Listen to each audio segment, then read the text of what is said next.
Guitarist magazine, and today we're lucky enough to have Stuart Robson of Sunbear pickups with us. You might have seen our last video we did with Stuart, which we were talking about patent applied for pickups. Today we're looking at something a little bit different, which is sort of reflective of the breadth of pickups that you make at Sunbear, and your interest in some of the more, you know, less commonly encountered types of pickups from the past. Yeah, absolutely. And actually, we've got two interesting guitars with your pickups in here. So tell me what you've got there first. So this is a guitar by Mikaël Springer in France. This is his Seraph VNS model. I hope I've got that right. Sorry, Mikaël, if I haven't. He's a spectacular maker. He's been using my stuff for a good few years. Yeah, and we've worked together on a lot of stuff. He makes beautiful guitars. But yeah, it's kind of, you know, a pretty classic recipe. But we've got a Spanish cedar back and neck, and then a maple top. And this has the greatest of all pickups in it, the P90 at the bridge, and then the neck is the staple pickup, so what you would see in the first Les Paul Customs, albeit without the raising and lowering of individual magnets construction that was in the original pickup. Basically, it's a concession to allowing it to fit in lots of different routes, because the original pickup is yay sized and it just doesn't fit in most guitars. But yeah, that's basically what this is running, and everything else is kind of classic LP style layout. So the sort of staple style Alnico pickups, how do they differ from a P90? They are different in every way. You know, they get called staple P90s really only because the memory that people have of them is because of their housing. So Gibson put them in quite a lot of arch tops back in the day. So you had them when they were introduced for these guitars, when, you know, the original Les Paul Custom, they did them in dog ear styles as well.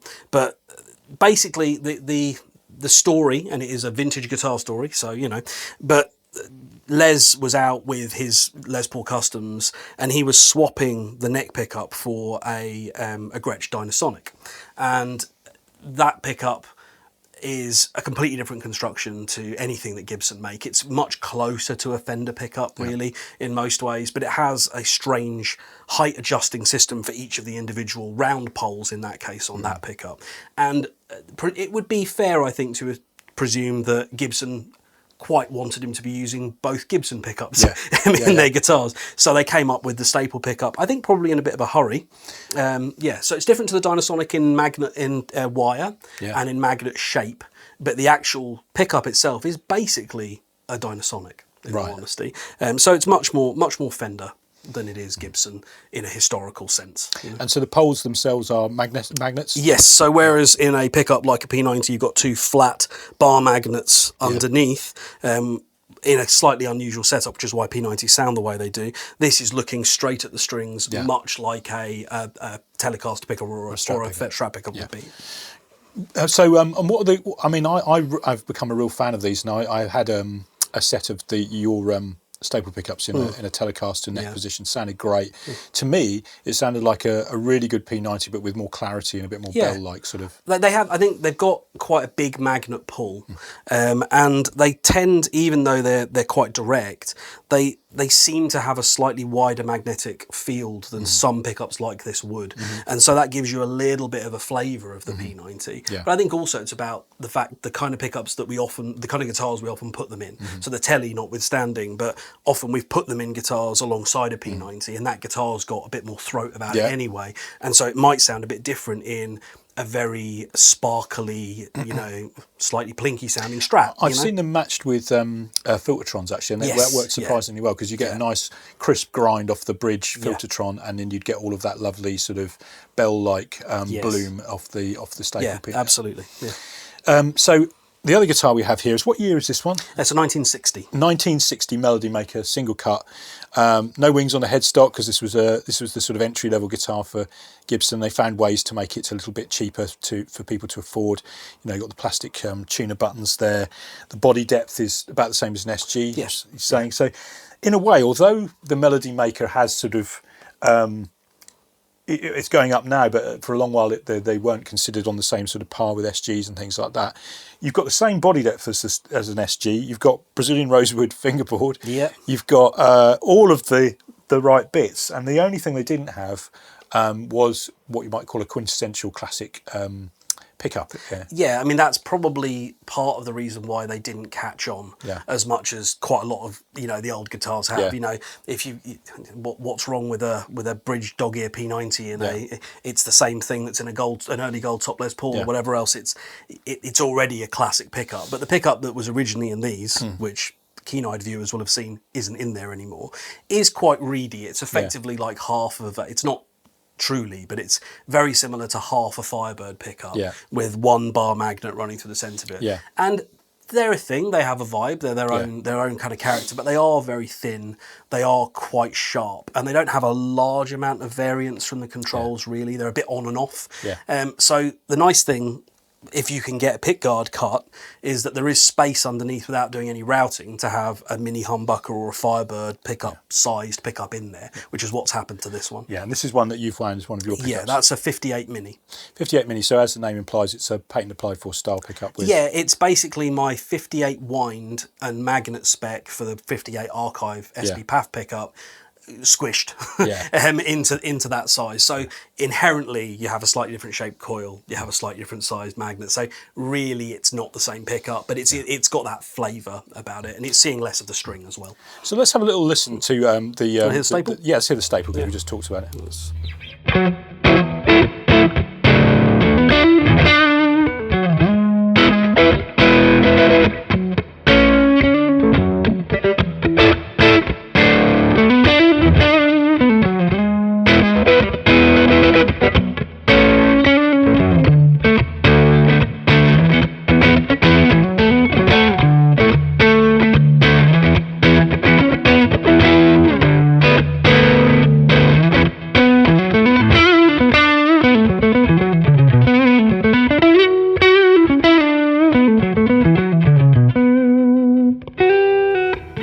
I like how it has warmth, but it's also very clearly defined.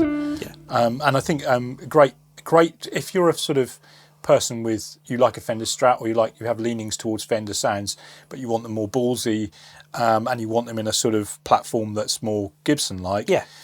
Seems like a pretty good choice. It's got a lovely.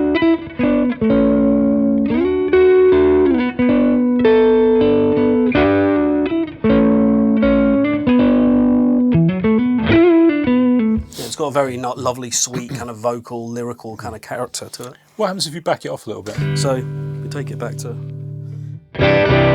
You don't get the same faux acoustic thing that you do out of a P90. You get quite a lot of low end out of them normally.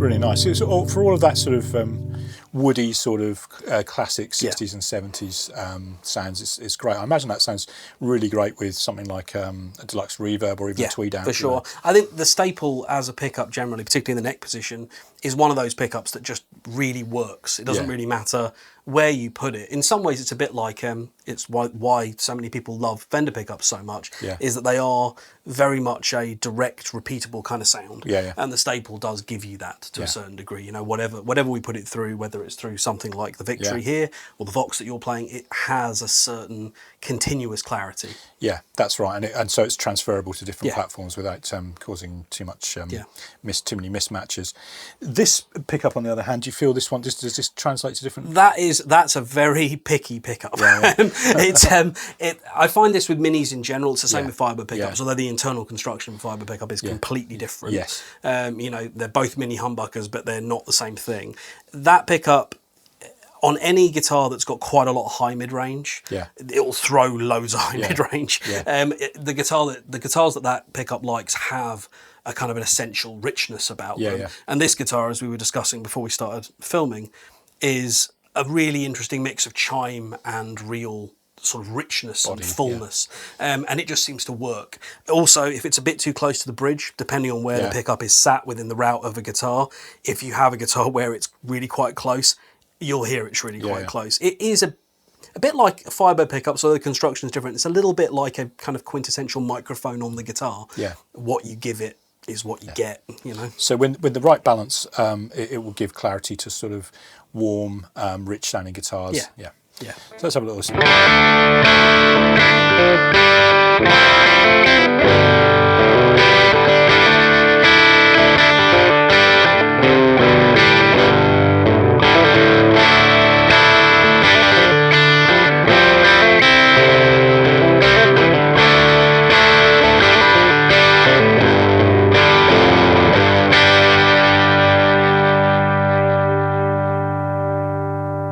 So if you get that sort of Neil Young style, Crazy Horse style thing. Yeah, for sure. And it's got some teeth to it, but also there's something very attractive about it. And it obviously is a really good match with this guitar because it sort of everything kind of hangs together nicely.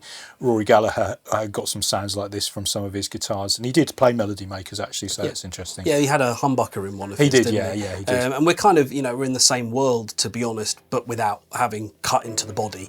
You know, and that was kind of the approach with a pickup like that in this guitar. But it's had quite a few different pickups in it. It's had Firebird pickups in it. Those are a bit too strident for it. It's had different winds. It's had vintage minis in it. But that one just seems to work with that particular guitar. And that's the name of the game. Well, it's worth sort of stating that clearly, really, that pickups aren't magic bullet, self-contained solution to tone. They have to be a good complement to your guitar, much as we match foods with drinks and things like that. Whatever, and for you. And that's one of the biggest things. It's like, you know, it might be a great match for me, but someone else might really have preferred that Firebird pickup in there, and that's fine. There isn't a dogmatic kind of this is the right pickup. No, it's, that's right. It's a very much a personal artistic choice. I mean, I play with my fingers, so I'm probably finding that the crispness of it is it's great because you get a natural sort of rounding off of tone with fingers on it.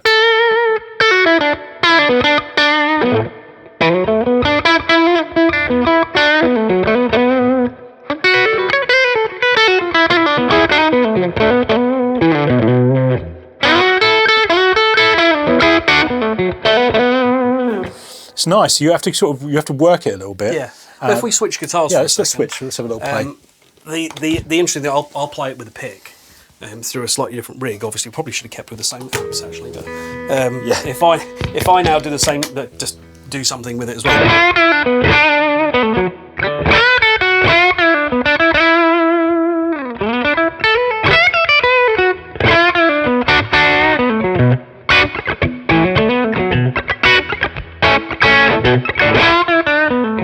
But the nice thing about a guitar like this is that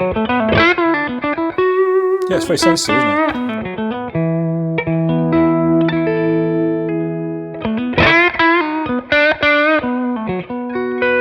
It's a great sounding guitar, isn't it? Yeah. It is, and it's just, you know, the best things, you know, slabs of wood with some strings on. Yeah, absolutely. Well, that's the sort of Telequart or Esquire formula. It is, it is.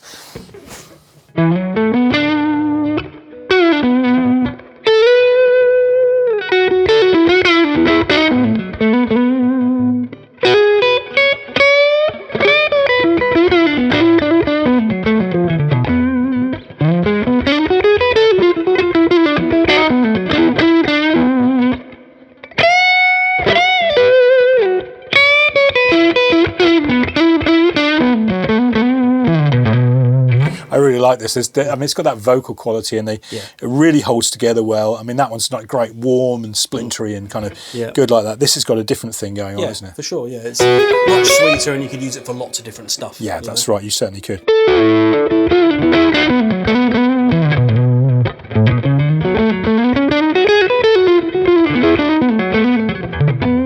Yeah, and as much as I love the sound of that one, this one feels more like home for me. So that's something to say about. And if you then jump to the bridge on that, you will get that something that's approximating a bit more what this does. Yeah. You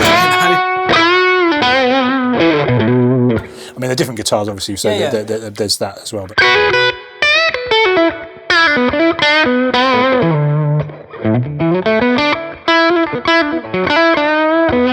Let's try it in the middle.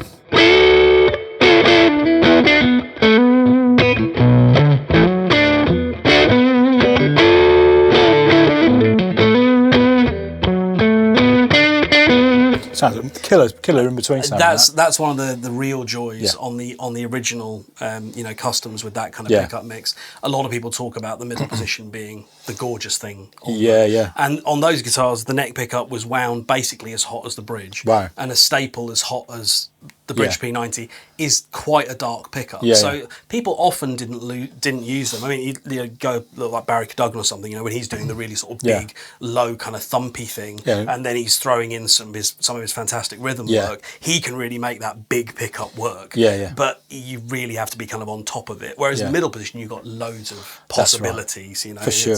It is a beautiful, sweet sound. So let's just dial that back a bit, and we'll see. So.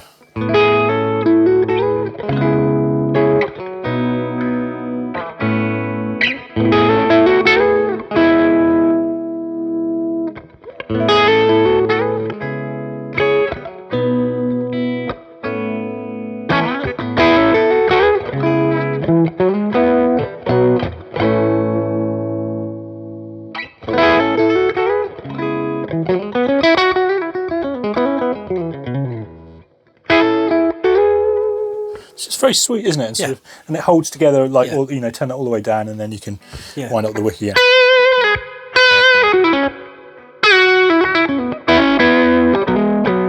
I think all the sort of harmonics, it's really kind of nice separation there. Yeah, you can hear it. Also, they record really well, and they sit in a mix really well. So that middle position, whereas it might hollow out a little bit too much in the mid range with two P90s or with two P.A.Fs, with that mixture of pickups, it keeps a certain bit of the mid range which pokes through a mix a bit more. So it allows that middle position to be a bit more usable in lots of different situations. It's kind of the ideal middle position sound, really. Just to come back to this pickup here, to sort of round things out with. I mean, I know it's an increasingly sort of common thing for pickup makers to take the sound and internals of a larger pickup or a pickup in a different shape and sort of rejig it for a different sort of form factor. Yeah. How do you do that without losing the character of the On some pickups, it's totally straightforward. So I could take, imagine this was a Firebird pickup. I could take a Firebird pickup's internals and put them into a full-size humbucker. Indeed, I do very often.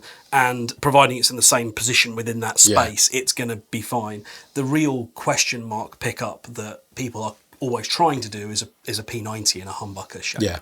And when you've got a pickup that's got a width that's too big, effectively, you've got to do something with that coil shape to get the same amount of wire on there, or you have to do something with the wire to get the same amount of wire on there. So the vast majority of humbucker-sized P90s are wound with 43 gauge plain enamel wire. So finer wire. Yeah, to get you up to the right resistance levels. Right. Because if you don't do that, you really can't get enough wire on them to get anywhere near the character. Right. But that tends to make the capacitance higher. Yeah.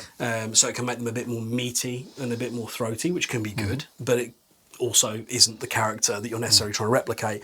There are ways around it. Some people will do some of the coil with 42 and then they'll splice to 43 for the rest of the coil. I've done that a lot, and it does definitely give you somewhat of a halfway house. But there's also ways in which you're actually laying the wire on the bobbin, your turns per layer, things like that, that give you the opportunity to lean the pickup more towards the classic sound. So that they're a balancing act. They can be hard to get right. So as always with pickups, you can't just change anything in isolation because the relationships to everything else change with that. So or even on that guitar, we've got nickel covers on those pickups, which historically those would have both been plastic covered pickups as a general rule, and that takes away high end from the pickup. It just does. And so on pickups like that, the wind in those is not the same as my plastic ones. No. So it's slightly tweaked so that we can keep the character of the old pickup. It's like you say, you've changed one thing, it's just the cover. And it has altered the whole character of the pickup, albeit it's more than marginal because you can hear it, but it's not. It's so much so that you do need to try and fix it if you want the classic sound to still come through. So a couple of options there for if you want something a little bit different, maybe you're a melody maker player who wants a more classic sounding pickup, or maybe you're a P90 Les Paul player who wants a bit more clarity and sweetness.